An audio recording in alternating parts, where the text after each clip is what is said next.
You are now tuned in to the Storm Tracker Podcast.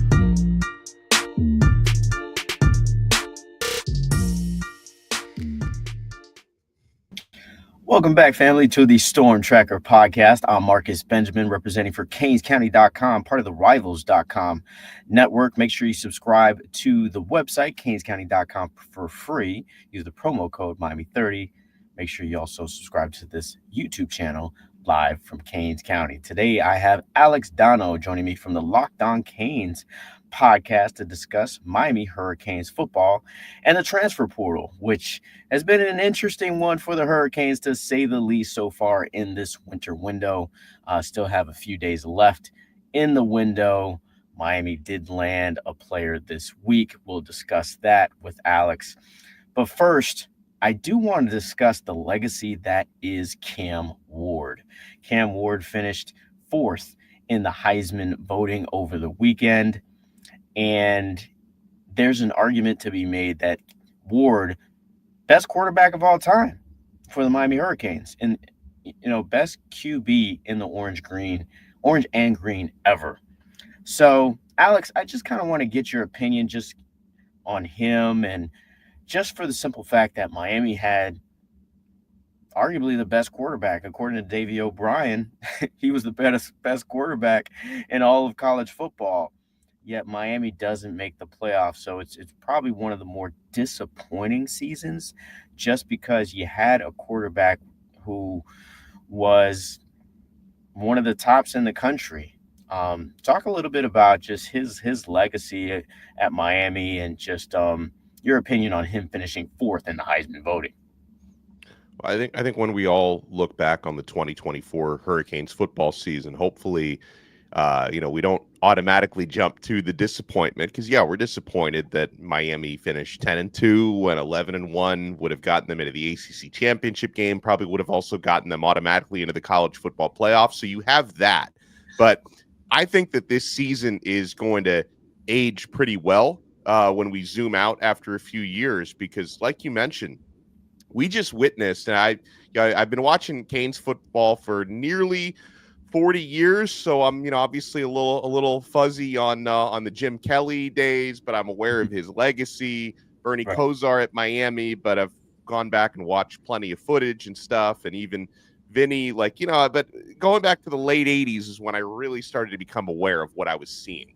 And we've seen some quarterbacks who have enjoyed more success than Cam Ward. We've had two Heisman winners. Ward fell short. We've had multiple quarterbacks who have won national championships. So Ward is not going to have that same kind of a Miami legacy. But to what you were saying, Marcus, this was, to my eyes, the best quarterback I've ever watched in orange and green. I mean, spectacular season. And, I've actually, over the past several days since, he was obviously in the Heisman finals, even though he didn't win it, there have been some good montages out there. ACC Network put out one where you can watch every one of his 41 touchdowns this year, passing, rushing, and the receiving touchdown. And I've been watching those over and over and over again with my son, who keeps wanting to watch them over and over and over again. So this is the sort of stuff that I'm going to remember from the 2024 Miami Hurricane season. And Ward provided so much of that. And it wasn't just the on-the-field stuff, which is spectacular, because some of his touchdowns, cross-body to Jacoby George in the corner of the end zone, some of the great catches that Xavier Restrepo had this year. These are incredible highlights on the field. And we all wish Miami finished 11-1 or 12-0, but they wouldn't have been 10-2 if not for Cam Ward. And, we'll circle back to that with the Heisman stuff. It's why I think Ward should have been valued a little bit more. But, I think we're going to remember not only what Ward did on the field, but the field generalship, the leadership off the field. Anytime you get someone in for 1 year in the transfer portal, you never really know. Are we getting more of a mercenary type guy, or that's not the case for Cam Ward whatsoever? This guy was a Miami Hurricane the second he stepped into the door at Green Tree and the Hurricanes practice facility. He was a leader among men. His teammates, came to love and respect him within seconds of him arriving here. So I'm also going to remember the off-the-field impact that Ward had as well. And, hopefully we're going to talk about the quarterbacks of the future. If it does end up being someone who's in the room right now, hopefully these guys benefit from playing under and learning from Cam Ward for a year. And then, yeah, you fast forward to the Heisman Trophy thing. You're in the same boat with me. You said it. I can't knock the committee completely because I wasn't expecting Ward to actually win the Heisman at the end of the day. Maybe you can make an argument that he might have even deserved it based on the season he had as a quarterback, but takes nothing away from Travis Hunter and Ashton Genty, especially. I was not surprised to see the two of them as the top two vote getters, but being behind Dylan Gabriel in votes and only having 6 first place votes. Ward only had 3 more first place votes than, the next guy up who wasn't even invited to the ceremony in 5th place. So I thought Ward was hard done by that. I don't really understand why Dylan Gabriel got more votes when, like you mentioned, Cam Ward wins quarterback of the year from Davey O'Brien. Ward was named an AP first team All-American. At quarterback, Dylan Gabriel was not. So for another quarterback to get more Heisman votes than Ward doesn't make a whole lot of sense. I mean, Ward, you talk about where he sits in Miami history, and this is, again, why we both said it, that he's probably the best to ever wear orange and green. In one season here, he breaks the single season passing record, which was a 40-year-old record set by Bernie Kosar in 1984. And he also sets the new single season touchdown record, which was like a 36-year-old record this year. So Ward has done some things in one season as a Miami Hurricane, coming in and immediately having the best quarterbacking season ever. I wish he had been a little bit more respected by the Heisman committee, but Marcus, I'm gonna remember this one for a very, very long time. And yeah, you have the disappointment of not being able to win more with Ward, but I also have the memories of everything he did on the field this year and how exciting he made our team. Yeah, it definitely was exciting. That's the word that I was going to use. I mean, just watching Ward, every snap was an exciting snap for Miami Hurricanes fans and us, the media, just kind of watching, because you never knew like what kind of magic he was going to create. So it was definitely fun to watch Cam Ward this year and just to kind of see the hype surrounding the program. He led the country in passing touchdowns, 36, and also QB rating, an 88. And he ranked second in yards, 4,123 yards passing. Also, 343 yards per game, which is kind of insane. And then points responsible for 254, which is also an insane stat. And, lastly, I'll just mention that he threw for 300 yards and totaled 3 touchdowns on 10 occasions en route to being ACC Player of the Year and Offensive Player of the Year. So impressive stats, and that's a lot of production that we will be missing. Yeah, we're going to get him one more time at the Pop-Tarts Bowl, which I'm very looking forward to. Looking forward to seeing what he does in his final game as a Miami Hurricane. But after that game, Alex, sadly, we will not see Ward in a orange and green uniform again, which leaves a lot of questions at quarterback. Now, there was a quarterback who entered the portal who a lot of fans think could be the right fit for Miami, John Mateer out of Washington State, by all places. Again, I guess that's where we tap in for quarterbacks, because that's where, of course, Cam Ward played his season prior to coming to Miami. So now the quarterback situation is an interesting one. It's a topic of conversation in itself to talk about, because many kind of believe in Emory Williams and feel like, okay, well, he's the guy. Well, let's just start developing our guys instead of getting transfer quarterbacks. We've seen a lot of teams kind of fail when it comes to getting a transfer quarterback. But of course, we've seen teams be successful, like Miami with a transfer quarterback, of course, with Cam Ward. When it comes to Mateer, the redshirt sophomore was 224 of 347 passes for 3,139 passing yards, 29 touchdowns, and 7 interceptions. Great production. Alex, when you look at this quarterback situation with Mateer out there, Ward leaving, Emory Williams in the fold, How do you feel about this quarterback situation, and do you trust Emory Williams if he is indeed given the keys to the car? Yeah, I'll start with Mateer. I think that Miami's philosophy this year on transfer quarterbacks, it's kind of it seems to match up with my personal philosophy. Is that and this you could say the same last year because they held out for Cam Ward and they ended up getting him, and it worked out really well for everybody. It worked out well for Miami. It also worked out well for Ward because he raises his draft stock from day 3 to top 5. I mean, that's a pretty impressive turnaround for that. So Miami's philosophy seems to be that they're not just going to try to snag anybody, which I think is a good thing because you don't want to disrupt the current ecosystem of your quarterback room if you don't have to. But then you also look and you see an opportunity for someone like John Mateer, and you ran down his numbers and the impact that he's had at Washington State. And of course, we all know that, Washington State, when it comes to the offensive line and some of the other talent, he'd be more blessed with a supporting cast at a place like Miami than he was at Washington State, the same way that Cam Ward was. And Mateer still had an incredible season, an 8-4 season. They got off to a really, really hot start out there in Pullman. And you can understand why Miami would go for a guy like that. He's the top quarterback in the portal.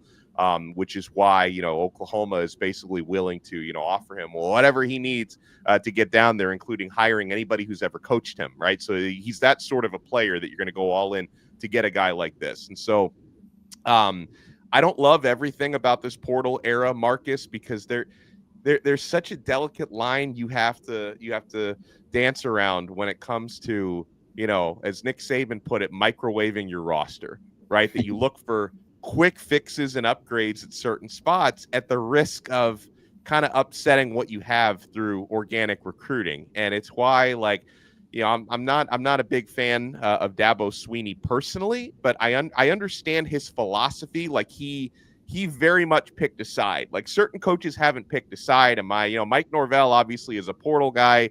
Dabo Sweeney is like the polar opposite of that. He just decided, I don't want any of this portal nonsense to mess with our organic ecosystem of our roster, so I'm just not going to do it. Like that's what he decided. Now, and they're having a successful season. I'd like to see if they have any shot to upset Texas this weekend. They probably don't, but they did win an ACC championship. That's great. But Dabo Sweeney picked a side. Mario Cristobal is trying to have the best of both worlds, organic recruiting and also a mix of the transfer portal. And it worked out pretty well this past year. But all this to say, I'm not grabbing a portal quarterback unless it's someone like John Mateer. So we'll see what happens. Oklahoma is really trying to lock him down. Miami's trying to give Mateer a lot to think about. And the pitch to Mateer, it's very much going to be redoing the Cam Ward pitch for him. Look at how Ward benefited from coming to Miami for a year. Shannon Dawson, who I'm assuming is probably staying. I know there'd been some talk about him maybe looking at head coaching jobs at smaller schools, but I haven't heard a lot of that lately. So I'm sure Shannon Dawson and him giving so much autonomy to a quarterback, because that's something that Cam Ward talked about a lot, was Shannon Dawson gave me the keys to the offense, and that's something he appreciated. That's going to be part of Ward's pitch to John Mateer, and they're very close friends. Mateer played behind him for 2 years at Washington State. So, and Miami having, one of the better offensive line situations in the country. But, I know he's got Mateer some emotional ties to Oklahoma. He grew up a couple of hours away from there. He can reunite with his offensive coordinator, Ben Arbuckle, who they hired. So he's going to have a lot to think about in either direction. Now, to the other side of your question, if Miami doesn't land Mateer, like I said, I'm not just going to go out and say, hey, we didn't land this guy. Let's now check out our B, C, and D plans at quarterback. I think if you don't land Mateer, you really need to think about putting all of your weight behind Emory Williams, who's probably the next man up. And Marcus, I value that because, again, Emory, I know some fans, because they only saw him, start, as a true freshman against Clemson and Florida State with a really buttoned up offense for him, wasn't taking a lot of risks. Some fans just decided, oh, this guy's a game manager, we can do so much better. I don't think that's fair. I mean, you've been to so many practices, Marcus. You see the way that Emory has developed. I think he's a much better quarterback than some people give him credit for. Let's remember, even coming out of high school, he was an Elite 11 finalist and performed very well at the Elite 11 finals. And he's got the right attitude. He's really intelligent. Now, he doesn't have some of the dynamic scrambling and running abilities that Cam Ward had. So you'd be watching a very different type of quarterback. But I Sure. put so much value, to circle back to the Dabo Swinney thing, I put so much value in, trying to a player it's been 2 full years of development so far for Emory Williams, to actually see that payoff on the field. I would love the opportunity for him. Like, I can understand going after a guy like Mateer, who you feel is like an instant upgrade, but if you don't land him, I think you throw your weight behind Emory Williams and give him an opportunity. And of course, Judd Anderson and Luke Nickel coming in would also have a chance to compete with him.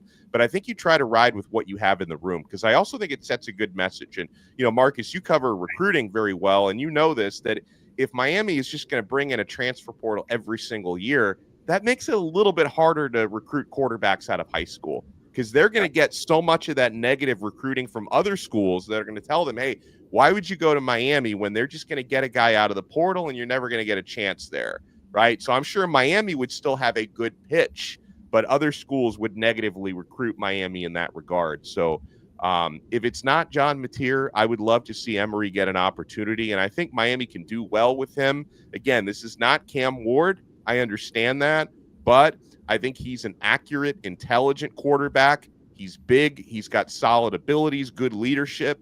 And let's not forget, Marcus, Miami should have one of the more dynamic running games in the country, with Mark Fletcher and Jordan Lyle. And maybe there's even a chance Damian Martinez comes back. But even if he doesn't, Miami's going to have a solid running game to lean on. I think the offense can be okay. Yeah, I agree with you. I think Emory Williams is definitely a capable quarterback. I think he's a quarterback that can lead this team to many wins. Now, is he as special as Cam Ward? Of course not. He's not quite as talented or experienced. There's really not a comparison there. But I think he is definitely skilled enough and can definitely lead this team to wins, to double-digit wins. I really feel like Emory Williams could do that. But something to really kind of keep in mind here, though, is that if they indeed do go after Mateer, then you have to be conscious of Emory Williams then transferring out. I mean, this is the day and age in college football where, okay, Emory Williams, he's been kind of waiting in the wings, for a couple of years now. It's almost weird to even say that he's already been with the program for 2 years. This would be his 3rd year with the program. So I'm sure he wants to get on the field. He wants to create tape for himself, to get him to the next level. And if he's going to sit one more year, Emory Williams is a great kid, but he's probably going to look at his options, and I'm pretty sure he could probably start for an FBS program somewhere around the country. So that is something to really keep in mind. If they do bring in Mateer, Emory Williams is going to be on transfer portal watch for sure. And then you got, of course, like you said, Luke Nickel, who just won back-to-back state championships last night, by the way, lit it up again this season. I think he just keeps improving with every game. And then you still got Judd Anderson waiting in the wings as well. He's been with the program for a year. And then, of course, Darion Coleman down the line. So the quarterback room, when it comes to recruiting, I think is set up very, very nicely. It's just this year is an interesting one to see if they, land a transfer quarterback like Mateer or, stay put with an Emory Williams. I think either way, Miami's in a really good spot at quarterback. It's been quiet when it comes to the transfer portal, when it comes to acquisitions for the Hurricanes, but they did get Zachariah Pascal from Jacksonville State, originally out of Wildwood. I always remember, like, every time I go to Orlando, I remember always passing by that Wildwood exit. It's like the last exit on the turnpike when you go to Orlando. So he's out of Wildwood, small town, but this kid, he plays big, and he plays big at the nickel position. It's position, of course, of need. Defensive back overall is of need. What do you think of the acquisition of Poyser to the DB room? I was very pleased, and like you mentioned, it's been a little quiet from Miami in terms of actually landing players. They've had a lot of visitors, but for the first one to pop, I think it being a defensive back, nickel safety, I thought that was big. And Zachariah Poyser was the best safety still available. I mean, he was the second ranked safety in the portal behind Dylan Thieneman from Purdue, who's a phenomenal player, but he landed very quickly at Oregon. So the next guy available was Zachariah Poyser, who played. Obviously, he's going to make a jump up in terms of level from Jacksonville State to Miami, but by all accounts, he seems like someone who's ready to make that jump. Because if you look at the other schools that were competing for them, it was Miami versus a handful of SEC opposition. So obviously, this is not a guy who was like debating between like Miami and Wake Forest or Oregon State or something. Like, this guy was Miami versus the SEC, and I think it was huge to land him. And I think that the possibilities, especially for his versatility in the defensive backfield, his proven talent, he was good against the run, good against the pass this past year. And this is a position, Marcus, because defensive back, arguably the biggest need, or one of the 2 or 3 biggest needs for Miami to address, because you really need to revolutionize your defensive personnel, I believe. I was really happy that this was the way that they went. And I'm also, the more that I learn about Poyser, because, I knew, I learned a little bit about him when he was scheduled to visit and all that, but I've learned more about him since he committed to Miami. Didn't know that it was his lifelong dream to play at the U. So I think that's fantastic. The logo still holds weight, even though he didn't grow up during the glory days. Like, he grew up with a lot of 7-5 type of seasons, but he probably remembers the turnover chain and stuff like that. So he wanted to be a Miami Hurricane. I think that's big to give him the opportunity to make his dream come true. And I don't know, just based on Marcus, the way we're starting to see all the gifts and the social media train with staff members coming together. Hopefully it's the sign that this is the first of several, or the first of many, because it looks to me like they're gearing up for a busy week. Yeah, it certainly seems that way. Miami usually kind of catches fire in that regard when it comes to even recruiting. When they have guys visit, you expect to see the bat signal at some point from Dennis Smith letting us know that, you know what time it is, so I expect to see that bat signal again in the next upcoming days. But Alex, man, there's still a lot of guys out there when it comes to the transfer portal, and we talked about defensive back already, which is a glaring need. I think wide receiver has now become a huge need, especially if Isaiah Horton indeed, is in the transfer portal and goes to a new team. You have now lost basically all of your starters, your 4 guys that you had last season: Jacoby George, Xavier Restrepo, Sam Brown, and Isaiah Horton. These were your top 4 receivers from last year, and you could be going into 2025 without any of those guys. And you got great young players like Ray Joseph and JoJo Trader still of course on the roster, but you're going to need to beef up this wide receiver room, as well as some other positions as well. When it comes to players that you think would, make an impact, I know you've been kind of watching it like I've been and everybody else at the different players that are jumping in the portal. Which name to you think kind of makes a big splash and you think would make the biggest impact for the Canes in 25? I think the biggest splash would be a player who's visiting midweek, and hopefully Miami can make a big move, and that's Kevin Concepcion from North Carolina State. First of all, he can be basically anything you want him to be. I remember 2 years ago, especially, he was basically NC State's entire offense. He was like 80% of their offense. He went off against Miami when Miami lost to them a couple of years ago. KC, as they call him, Concepcion. You could not find a better Xavier Restrepo replacement than Concepcion, because that would be essentially whose shoes he'd be filling. And they're different types of players. Concepcion can be more of a gadget guy if you want him to be. I'm not going to pigeonhole him into the gadget role, but he can do more of that stuff.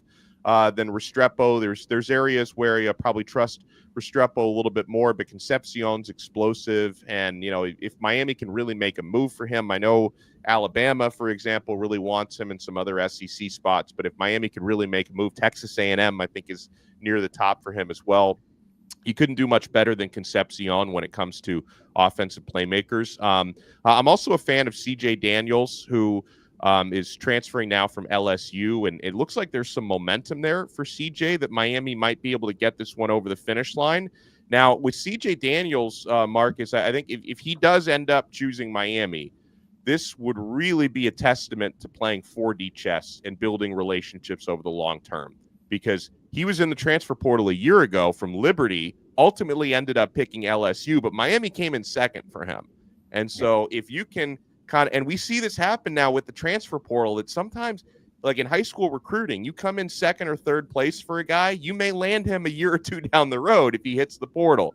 Miami came in second place in the portal for CJ Daniels last year. They may end up landing him. And I think, to your point about Miami losing most of their top receiver production, Daniels, who had a good season at LSU, he was their fourth leading receiver, but he may look at an opportunity at Miami and say, I could end up being the number one or number two guy at Miami next year, and that could be appealing to him. So those are a couple of offensive playmakers that I really, really like. Another defensive player that I really want, or maybe I'll say wanted, because it seems like he might be trending away from Miami, I hope I'm wrong, is defensive tackle Keyshawn Silver from Kentucky. I know it was big for Miami to ultimately get a visit from him. At the time I'm saying this, he still seems to be undecided.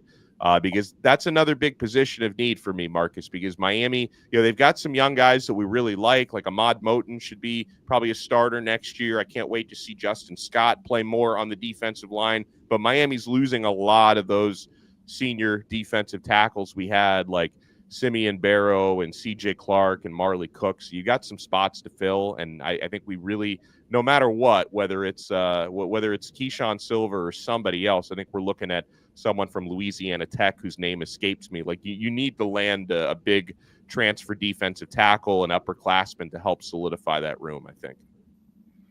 Yeah, I totally agree with you. I think defensive line is definitely one of those positions of need because of just the amount of guys that you're going to lose on the line, and you want to have a deep rotation on the defensive line, especially on third down. You want to have guys fresh to rush the passer. So definitely will be a position in need. Hopefully they can land a Silver, but like you said, I've learned too that it seems like he could be trending away from Miami. Another guy who I like, who I think might be trending away from Miami, is Eric Singleton, the wide receiver from Georgia Tech. Looks like he could be going to maybe an SEC school, Ole Miss, but that's the type of guy that I would love to see. I think Miami lacks a little bit of explosiveness when it comes to the wide receiver position. They are going to need to kind of fill that need very, very quickly because guys are coming off the board kind of left and right here.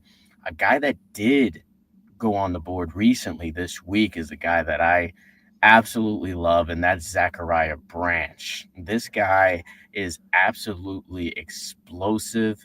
I had the privilege of watching him at the Future 50 a couple of years back. Great event held by Under Armour. So I got to see him in person against some of the best DBs at the time, including Cormani McLean and others. And he just was by far, to me, the best receiver on the field. Just really explosive, really good route runner, great hands. You've seen him for USC probably this season. Just make plays. Actually, the last couple of years. So I would love to see Miami go after a guy like Zachariah Branch. I think he is just what this team needs, especially at the slot position. You can line him up pretty much kind of everywhere and disguise things and, maybe run, jet sweeps and reverses, that type of thing. Couple him with a JoJo and a Ray, and hopefully an Isaiah Horton. Hopefully he can stay with the team. Then I think Miami's still pretty solid there. I'm interested to see what Nye Carr can do as well. You still have Chance Robinson on the roster as well. These are young receivers that we're hoping that will develop into some great players for the University of Miami. So, but those are two guys that kind of stand out to me as big splashes when it comes to the transfer portal. But we still got a long way to go, Alex. I really feel like there's going to be more players kind of jumping in here. And this is just the winter window. I mean, Miami did really well in the spring window. In the spring window, they got guys like Tyler Barron, they got Damian Martinez, they got De'Anna Hill. So they got a lot of players kind of in that spring window. So we've got a long way to go when it comes to this transfer portal. I just hope they can make a big splash here in the winter window. Yeah, I'll say this on the spring window. I know they've talked about getting rid of it. I think the spring window to me is so valuable because that window happens after spring ball. So Yeah. you get to evaluate your team's practices in spring ball. And hey, you may come to realize by that point, we kind of thought we had enough at a certain position. We really don't. So we need to go and supplement that in the portal. And sometimes, like, I think one of the reasons why Miami was so successful in the spring portal last year was like they landed Cam Ward, after the portal had closed in winter, because when it closes, you can still pick a school. You just can't hit the portal. Like they landed Ward in mid-January last year. And after they landed Ward, Miami decided, hey, we've got Cam freaking Ward. We need to be more aggressive in the spring. And then also because they had Cam Ward, they became a more attractive destination. So it helped them build momentum. But the spring window, to me, it's so important because you have a better idea of what you have after spring ball, and then you can go out there and grab some guys. So, yeah, I mean, between now, hopefully Miami lands more players in the winter. But to your point, the spring is also going to be there. Yeah, absolutely. That's Alex Donno representing for Locked on Canes. Make sure you go to canescounty.com to read his pieces as well after the storm, and, of course, a mailbag as well. Thanks for joining me again, Alex, and hope to see you soon. Thank you so much for having me, Marcus. Have a great rest of your day. You as well, and happy holidays as well, man. We're jumping into this holiday season. I feel like this is the fastest year of my life, Alex. Like this year has gone by so fast. I'm buying Pop-Tarts for everybody. I'm buying Pop-Tarts and toasters. We're all celebrating the Pop-Tarts Bowl. Nice. Are you going to Orlando next Saturday? Yeah, I will be there. I'm gonna disrupt. Like I'm gonna leave, and thank God for this. But I get to leave my family reunion for a couple days, go to the Pop-Tart Bowl, have that a little bit disrupted. But yeah, I will be there. Awesome. So I will see you there, man. I'm excited to eat some Pop-Tarts. It's been years, but I'm excited. It's definitely better than the Cheez-It Bowl because I kind of hate Cheez-Its. I was there for the Cheez-It Bowl a couple years back. Didn't eat the Cheez-Its at all, but I will be eating Pop-Tarts next weekend, and I'm excited for it. All right. Once again, that's going to wrap it up for the Storm Tracker podcast. Make sure you subscribe to the website, canescounty.com, for free. Use the promo code Miami30.